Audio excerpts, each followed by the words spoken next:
Assalamualaikum warahmatullahi wabarakatuh. Apa kabar teman-teman semuanya? Semoga kita semua selalu ada dalam lindungan Allah Subhanahu wa Ta'ala.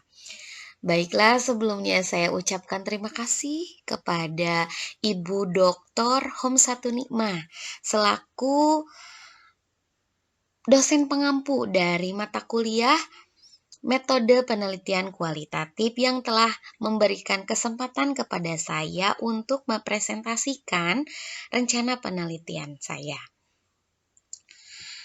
Baiklah teman-teman. Jadi judul yang saya ambil pada penelitian yang akan saya teliti itu adalah terkait dengan analisis kemampuan representasi matematis dalam proses pembelajaran e-learning. Nah, mungkin di sini untuk bahasan terkait pembelajaran e-learning ini sangatlah luas, namun di sini saya akan lebih mengerucutkan dalam pembelajaran e-learning ini. Jadi saya mengambil satu aplikasi yang namanya aplikasi itu adalah aplikasi iSpearing. Baiklah, kita lanjutkan.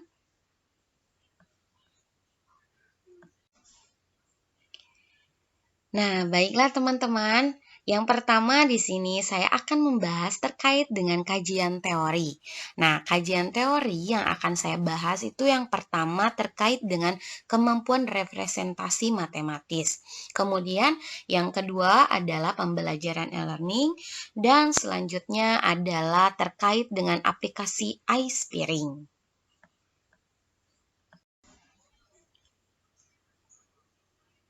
Nah, salah satu kemampuan yang dituntut dalam pembelajaran matematika adalah kemampuan representasi matematis. Ini menurut NCTM tahun 2000.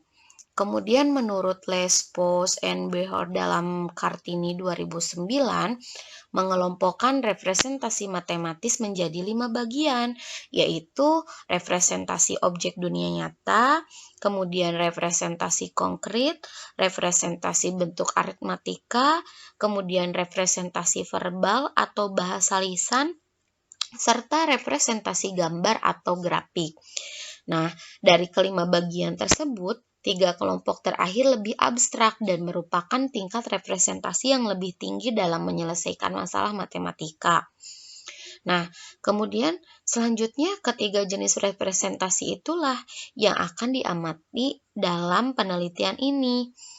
Antara lain representasi visual yang berkaitan dengan gambar, grafik, diagram, atau tabel. Kemudian ada representasi simbolik, yang berkaitan dengan notasi matematis, bentuk aljabar, dan yang terakhir adalah representasi verbal, yaitu berkaitan dengan teks tertulis.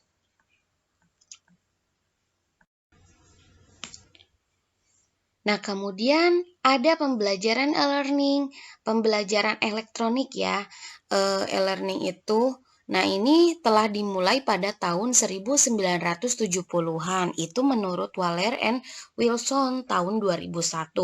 E-learning adalah suatu sistem atau konsep pendidikan yang memanfaatkan teknologi informasi dalam proses belajar mengajar. Ini bisa berupa teknologinya itu semacam komputer, laptop, handphone gitu ya. Itu bisa saja termasuk kepada e-learning kalau alat-alat tersebut digunakan untuk membantu proses dalam belajar mengajar.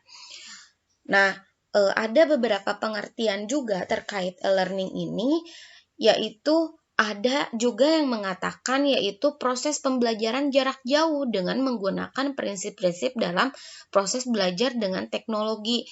Jadi ini sebetulnya bisa disesuaikan apalagi pada kondisi pandemi seperti ini, COVID ya. Jadi e-learning ini sangatlah membantu dalam proses belajar mengajar. Kemudian beberapa ahli juga mengatakan bahwa sistem pembelajaran yang digunakan sebagai sarana untuk proses belajar mengajar yang dilaksanakan tanpa harus bertatap muka secara langsung antara guru dan siswa. Nah, jelas pengertian e-learning ini pun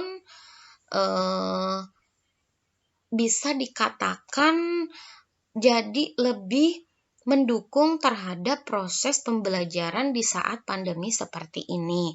Nah, kemudian menurut Rosberg tahun 2001, karakteristik e-learning bersifat jaringan yang membuatnya mampu memperbaiki secara cepat, menyimpan atau memunculkan kembali, kemudian mendistribusikan dan sharing pembelajaran dan informasi. Nah, e-learning ini jelas ya buatan manusia.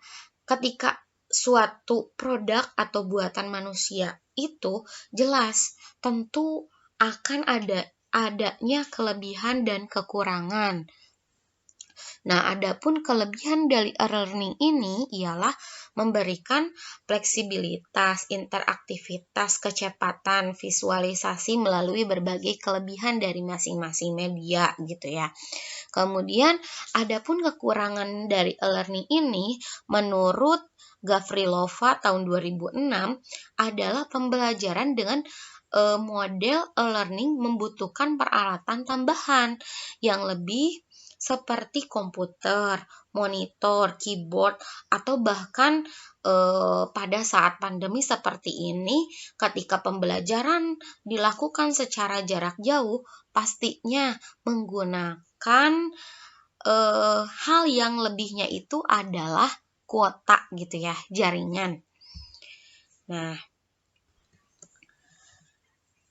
adapun e-learning yang saya gunakan pada penelitian ini itu menggunakan aplikasi iSpearing ya. Apa itu aplikasi iSpearing?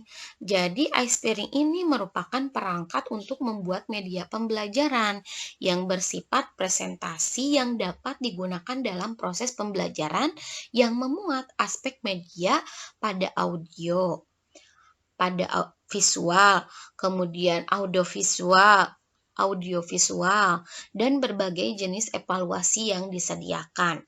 Selain daripada itu, iSpearing dapat mengkonversi file PowerPoint menjadi bentuk flash yang atraktif sehingga user dapat menggunakannya baik secara langsung maupun dioptimalkan untuk pembelajaran dalam bentuk e-learning berinteraksi langsung terhadap materi yang disampaikan ditambah dengan materi-materi pokok dalam PowerPoint.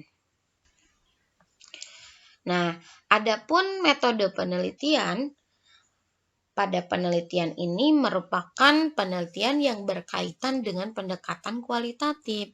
Nah, alasannya menggunakan pendekatan kualitatif ini adalah untuk menganalisis sejauh mana kemampuan representasi matematis peserta didik, sehingga dapat memberikan dampak yang positif terhadap pembelajaran yang menggunakan bantuan e-learning dengan aplikasi iSpearing.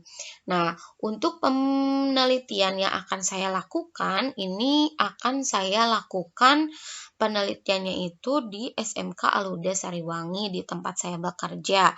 Nah, adapun subjek penelitiannya ini adalah siswa kelas 10 akuntansi A. Nah, demikian yang dapat saya sampaikan. Kurang lebihnya mohon maaf. Terima kasih. Wabillahi taufiq walhidayah. Wassalamualaikum warahmatullahi wabarakatuh.